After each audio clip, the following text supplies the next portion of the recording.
right, today's movie review is now Voyager from 1942, starring Betty Davis and Paul Heinried.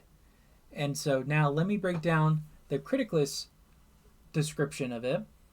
A woman suffers a nervous breakdown and an oppressive mother before being freed by the love of a man she meets on a cruise. Alright, so now let me share you my thoughts on the plot. The plot, I give it a 5 out of 5.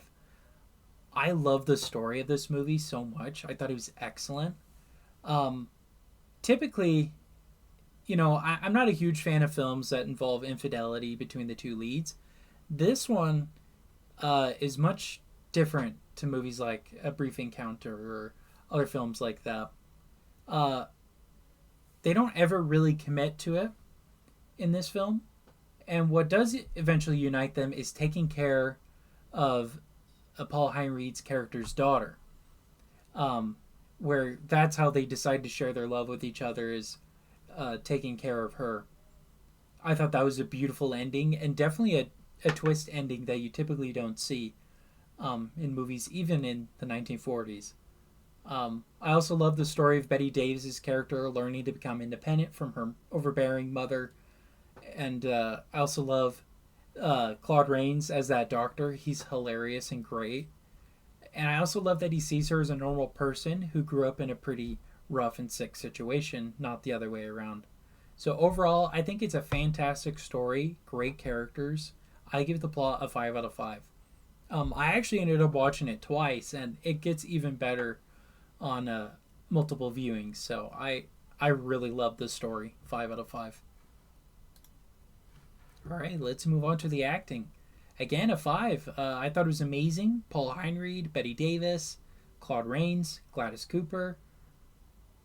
Well, actually, Gladys Cooper was all right. Uh, but I loved everybody else. I thought they were all fantastic in their roles. The only real weak link, though, is Janice Wilson, who played Tina. She's a kid actress, so I'm gonna give her a pass there. But she's a little bit over the top, a little bit annoying to me. But yeah, I really loved the cast in this movie. It was fantastic. I give it a 5 out of 5. They were great acting. Um, and I love too that we get to see the inner monologue with Betty Davis's character. I thought that was really interesting and really cool. Just overall, great acting. 5 out of 5. All right, set design. This is a 4 out of 5. I thought the set pieces looked really cool. There just wasn't anything super unique or spectacular about them. They're not terrible at all, but they felt pretty generic. Um, the boat is obviously a boat. The mansion's obviously a mansion. There's just no character to them. They feel like set pieces for sure. So that's why I gave it a 4 out of 5. All right, cinematography. This I also gave a 4. I love the shots where Betty Davis, is thinking in her mind. We're inside her inner dialogue, right? And we hear her mom's voice, such as the scene where she's like, being a tourist is too low for her and not something to be sought after. I just wish we had more of those moments. There's only like 2 or 3 of those scenes. I would have loved more of that because I thought it was really interesting, kind of seeing her change and become more independent. I will say a critique I have is we didn't get to see more of that development. It kind of seemed like in just 2 scenes she was already fully changed. I would have liked to see a little bit more of a development there. Um, but yeah, 4 out of 5 nonetheless. All right, the music. I love the music in this movie. It's beautiful. It's done by the great Max Steiner. It's a fantastic score. And there's a very romantic song, and it's the intro song to the movie's classic, amazing. Um, you probably it's pretty loud there. You've probably never heard it, or rather, you have heard it. You just didn't know what movie it was from. It's a very, very great score. I absolutely loved it. I'm definitely adding it to my music playlist because it's excellent score. 5 out of 5. All right, so that brings my overall score to 4.6 out of 5, which is a 92% on Criticless. So now let me break down my Criticless score. Graphic language, none. Violence, none. Nudity, sexual content. There's some kissing and discussion of infidelity, but nothing is shown. Political bias, none. Family friendly. This is a very family friendly film. Um, and then entertainment value. It's a very intriguing, very entertaining story. Great romantic moments. And also some funny ones with Claude Rains. He's definitely the comedic relief of the film.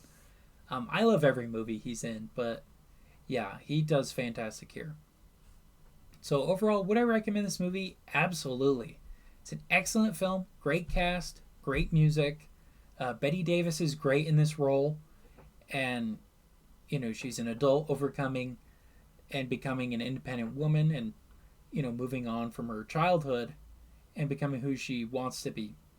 What I love though about it is it's not mean spirited, and she isn't exacting revenge on her mom or anything like that. At the end, she still respects her mother. All she's asking is for some respect in return. So I love that. I also love the romance. I thought it was really good. And typically, I don't like stories of infidelity, but what I love is their connection and deciding to help his daughter instead. And I love that. I thought that was beautiful. Um, yeah. Because what was interesting was his character, right? His character's wife hates that daughter. And so I thought it was really cool that the way that Betty Davis got to show that love to her lover, right, is through the daughter, taking care of her, having her live a more wealthy, rich life. It's really good. Absolutely loved it. Excellent movie. 92% on Criticlist. Excellent. Highly recommend. All right.